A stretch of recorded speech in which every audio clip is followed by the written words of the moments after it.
All right, guys, 2002 F-150. I just found this out. These cars actually have a cup holder light. The bulb is right up in here.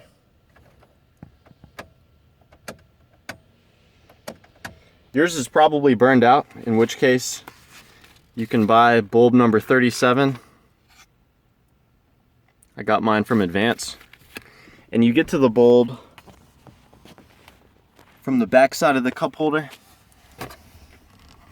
You just kind of grab it and rotate it counterclockwise.